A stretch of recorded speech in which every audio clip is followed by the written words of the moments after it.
Welcome back, adventurers. The last time that we met, I was letting you know that Amazon is quietly taking away your ability to download and back up your Kindle books on any device outside of the Kindle ecosystem. Effectively saying that even though you buy a book, it is clear that you do not own the book. Well, and it seemed to be something that many of you are very passionate about, so today, I would like to talk with you about solutions. Because if you're like me, you want to own the things that you buy. You want to keep them, read them, perhaps pass them on, not just rent them for as long as a corporation allows you to. So let's talk about how you can still get books cheap, permanent, and sometimes even free, and where to find alternatives that will put you back in control of the medias that you want to own. At the end, I'll also let you know what I do with my DRM and AZW3 books that I legally own so that I can use them on other devices. The first solution is an obvious one: used books. A lot of people forget how cheap physical books can be if you know where to look. Sure, new books can be pricey, but secondhand, that's where the real treasure is. Here's a list of mine and the Lady of the Tavern's favorite places to rescue books from. This beautiful old volume, this was a rescue from a library.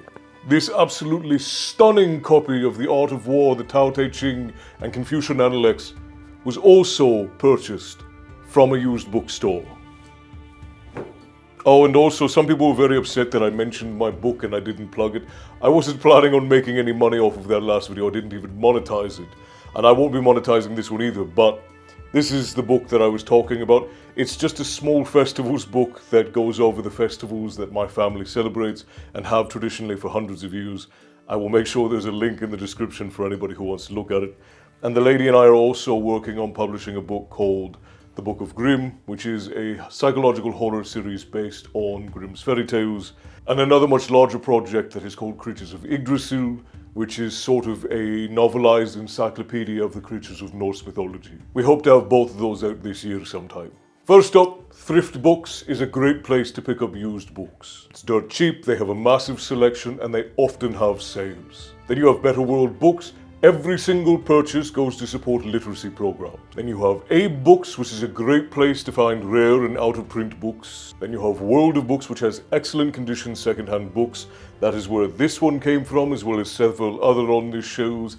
And they have eco-friendly shipping. And then there are the obvious ones. You have eBay and other second-hand sites. Now, wherever you live, they are likely used in thrift bookstores. But what you may not know is that your local library also likely has book sales once or so a month to raise funding for the library. Now, some libraries only do this once a quarter, but I guarantee you that your local library has a book sale and you can get books for $1 to $10. Sometimes you can get them as cheap as 25 cents a piece. So for the price of a Kindle book that now you are aware you don't even own, you could buy 2 or 3 second-hand books that we refer to as book rescues. This old copy of Treasure Island has the words discard right there on the pages, and it's found new life here in our little tavern.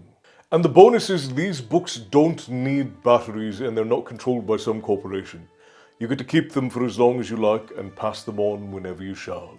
Now, I get it. One of the big arguments that people had is that they don't have space for physical books. I completely understand that is a totally valid reason for wanting to have digital books. So how can you have your digital books safely and ensure that they belong to you? Of course, I've got a couple of ways for you. Probably one of the most prominent is Project Gutenberg, named after Johannes Gutenberg, who was the inventor of the printing press, or one version of the printing press. There are over 60,000 free downloads of public domain books, including many beloved classics. You can also get public domain books from standardebooks.org. These are usually beautifully formatted and incredibly high quality. The Internet Archive, archive.org, is a great place for public domain books and shows and movies. They have a bunch of old things that are backed up there. You can find old cartoons, old audio books. You can find so many wonderful things. If you've never been to the Internet Archive, it is well worth a look just to see all of the nostalgic things that are backed up there. Coming back to libraries, many of you probably know, but some of you may not, that you can have access, if you have a library card, to the Libby app, Libby. where you can get free digital and audiobooks from your local library. And the last, but certainly not least, is a morally grey area called Z Library. It is a grey area source, as I've just said, but it is one of the largest online free databases in existence. Okay, so let's move on to solution 3. Let's say you do want digital books, but you want to own them. How do you do it? Well, there's a solution to that too. You need to buy from places and platforms that sell DRM-free books. One of these places is called Kobo.com. It's often cheaper than Kindle, and they actually allow you to download the books on any device you want. Next up we have Smashwords, which has a huge selection of indie books, and all of them are DRM free. And the next is Baen Books, which is a huge library. If you love sci-fi and fantasy, you'll want to give it a look. All of these sites let you download your books, whichever ones you own, no DRM nonsense, no shady policies on the back end, they're just your books. Alright, so let's say that you have your Kindle library, you were able to download it in time, but now you can't use it on anything but a Kindle. Here's how you protect them. First, use a program/website called Calibre. Calibre is a free software that lets you manage and convert all of your ebooks into DRM-free formats. Whatever books you have that you were able to download, make sure that you have them backed up somewhere safe. Now, on a totally unrelated note, if, say, I were to download one of the books that I own, that I am selling, and oh gosh darn it, I forgot to not put DRM on it, I will put a link to a plugin that I use for books that I totally own completely legally. I'll have down in the description below linked a plugin for your browser that works with Calibre, so that if you own a book completely legally and it's totally yours, and you just, gosh darn it, you forgot to remove the DRM before you wanted to transfer it to a different reader, well, it'll help you with removing the DRM from a book that you completely and totally legally own, that belongs to you and you have every right to remove the DRM from. I hope I've made myself clear. And then again, transfer them to a reader where they will not be locked into the ecosystem of that reader, and have them backed up on a drive somewhere that is safe. Because the last thing you want is to lose access to all of the books you've spent your life collecting and loving, even in a digital library, just because some business, some corporation like Amazon suddenly decides that you're no longer allowed to have them, or worse yet, go in and edit those books without telling you that they have edited those books, and you lose the originality, you lose the original message that was in them. That's almost worse than losing them entirely. And listen, at the end of the day, it's about more than just books. It's about ownership. The stories that we love, the knowledge that we collect, the histories that we preserve, these things should belong to us.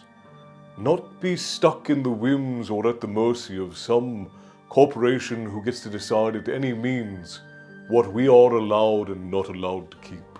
So take back control, my friends. Buy physical books when you can.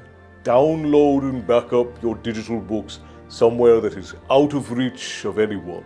Support platforms that do not lock your media behind DRM and licensing agreements. And I will remind everyone again that if you have ever bought a digital version of this, any book that I have ever published, or will ever publish, send me proof that you own it, send me proof that you bought it, and I will ensure that you have a file that you can keep forever and never have to worry about it being taken away from you. Because these stories, they're not meant to be rented. They're meant to be kept. So, until next time, my friends, stay bloodthirsty, keep your books close, and all hail the Black Dragons. I'll see you next time.